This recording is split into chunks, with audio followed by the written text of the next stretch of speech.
Hi, this is an article written by Naomi Osaka, a tennis player, and it was originally published in Time magazine.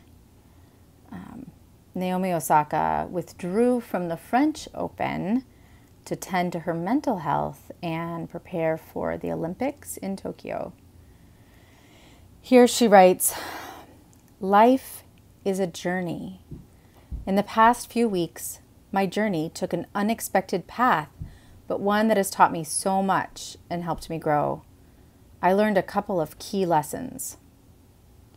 Lesson 1, you can never please everyone. The world is as divided now as I can remember in my short 23 years.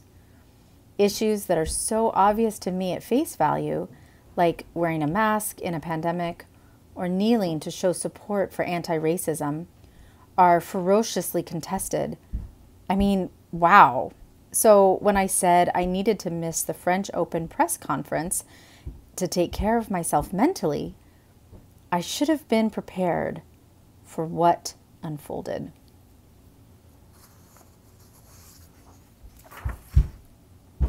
Lesson 2 was perhaps more enriching. It has become apparent to me that literally everyone either suffers from issues related to their mental health or knows someone who does.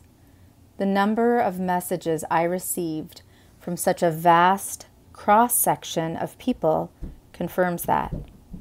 I think we can almost universally agree that each of us is a human being and subject to feelings and emotions.